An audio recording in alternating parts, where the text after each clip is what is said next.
Noret à la Wentré de Veradot. Alors bonjour à tous et à tous, merci à l'organisation, merci à Corsica Libera et au collectif Nation pour leur invitation et leur accueil chaleureux. Alors je m'adresse à vous aujourd'hui au nom du parti indépendantiste breton Douar à Franquise, ce qui signifie terre et liberté.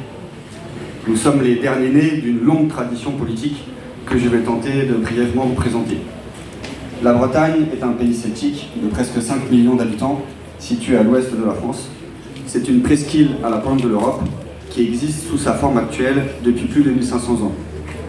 Notre peuple, lui, est issu d'une histoire encore plus ancienne, plurimillénaire, car nous tirons notre nom de la grande île de Bretagne, où vivent encore nos frères et sœurs celtes de Cornouailles, de Galles et d'Écosse.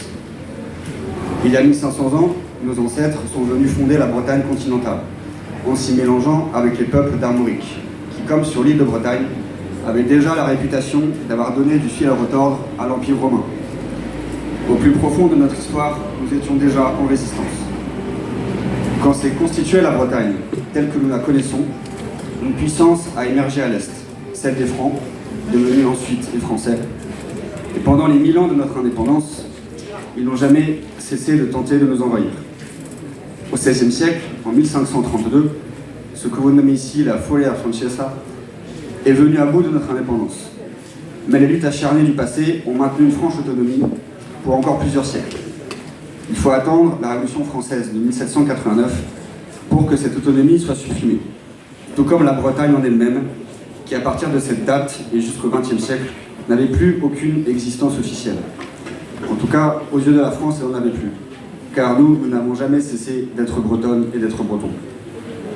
La tradition de résistance du mouvement national préexistait donc à sa construction moderne. Au XIXe et au XXe siècle, nous avons connu différentes phases de renouveau, politique et culturel, et le mouvement national breton s'est trouvé un nom, l'Emzao, ce qui signifie le soulèvement ou l'insurrection. Bien sûr, nous avons aussi connu plusieurs phases de répression, de flux et de reflux. L'État français s'est toujours au minimum méfié de nous. Il nous a donné de la calomnie, de la désinformation, du révisionnisme, mais aussi des arrestations, des emprisonnements et des assassinats. Il faut dire que dès 1932, alors que la France célébrait les 400 ans de notre annexion, le mouvement national breton a commencé la lutte armée moderne, ce que l'occupant ne pouvait laisser passer sans réagir. Depuis, le combat pour la liberté bretonne a pris de nombreux chemins.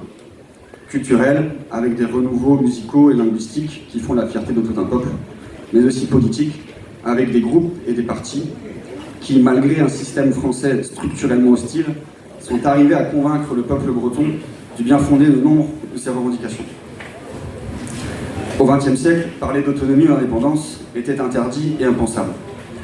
Depuis les années 2000, tous les sondages réalisés sur la question montrent une volonté d'autonomie qui est majoritaire dans la société bretonne et une volonté d'indépendance qui est partagée par environ un quart de la population.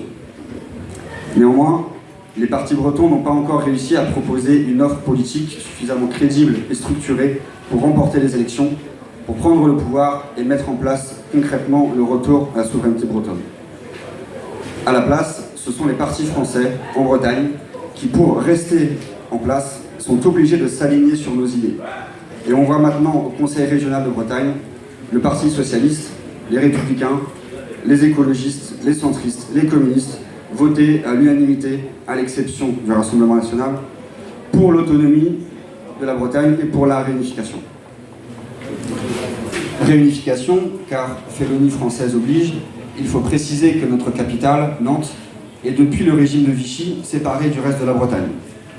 Malgré, là encore, une volonté de la majorité de la population bretonne pour faire la réunification. Cette victoire culturelle du mouvement national breton, nous l'avons observée lors du soulèvement des bonnets rouges de 2013-2014.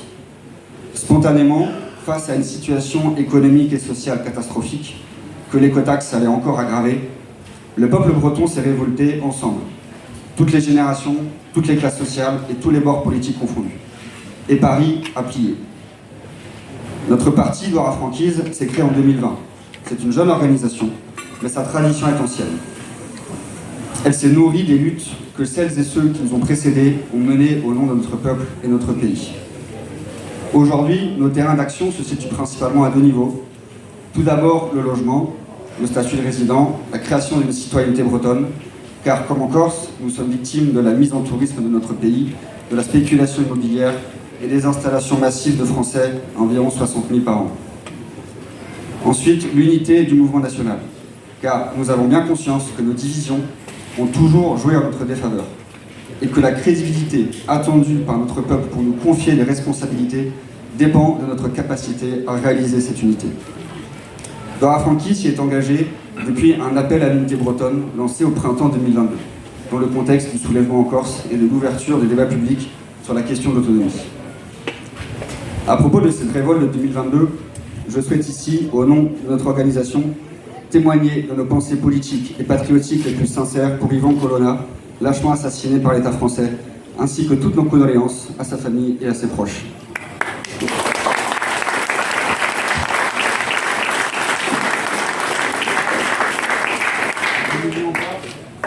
Nous n'oublions pas qu'Ivan Colonna était aussi un de nos compatriotes, qu'il était breton par sa mère, de la famille Rioux, du village de Laz, dans les montagnes noires.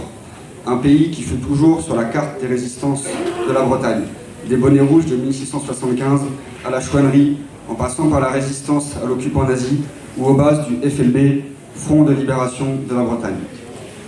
Et de nos jours, on voit encore écrit, en Corse, sur les murs de la grande rue du village de Laz, Gloria te Ivan, car nous ne laisserons pas sa mémoire s'effacer, tout comme nous n'oublierons jamais nos martyrs tombés pour le FLB, Yankel Kernalegen en 1976, Christian Le Bihan en 1985. De même que nous n'oublions pas Olière Leclinch Kendall Braise, notre camarade et ami, qui est tombé en 2018 pour la liberté du peuple kurde. En l'honneur de Lier, je terminerai en rappelant que si notre tradition est bien celle de la résistance millénaire du peuple breton, notre combat a toujours grandi grâce aux luttes du monde entier pour la liberté des peuples et contre tous les empires, quels qu'ils soient. En cela, notre tradition est aussi celle de la République de Pasquale Paoli ou Babbo Iannaccione. Notre tradition, c'est aussi la révolution d'Haïti, du général Toussaint Louverture. Notre tradition, ce sont tous les soulèvements irlandais jusqu'au combat de l'Irish Republican Army. C'est aussi la République du Rif d'Abdelkrim et El-Khatami. Ce sont les campagnes menées en Inde par Gandhi pour paralyser le système colonial anglais. Ce sont les indépendances arrachées par Ho Chi Minh au Vietnam et par le FLN en Algérie. C'est le Burkina Faso de Thomas Sankara qui proclame la patrie ou la mort, nous vaincrons. C'est la détermination de Shkalita Shakashuna qui fait tomber le franquisme. Ce sont les forces kurdes et les pensées d'Abdullah al-Shahab. Notre tradition, ce sont les luttes pacifiques exemplaires menées par le peuple écossais et le peuple catalan pour le référendum d'indépendance. Ce sont les peuples ukrainiens et palestiniens qui ne comptent pas laisser l'histoire les emporter sans réagir. C'est la résistance du peuple kanak à une réforme électorale illégitime, immorale et injuste. Notre tradition, ce sont tous les sursauts de tous les peuples à travers le monde et l'histoire qui tiennent tête aux empires d'hier et aujourd'hui. Un jour, ces empires tomberont définitivement, car tous les empires finissent toujours par s'effondrer. Et nos peuples, eux, seront toujours là, car ainsi est notre destin à nous coloniser, résister ou disparaître, il n'y a pas d'alternative. Et quand ce jour viendra, quand l'humanité sera enfin débarrassée des impérialismes en tout genre, nous redeviendrons pleinement des nations libres que nous n'avons, au fond, jamais cessé d'être. Liberté pour tous les peuples, abattre des empires, vive la Corse et la Bretagne libre, libertà per tutti i patriotti, libertà per tutti i popoli, et viva la Corsica Britannia libera.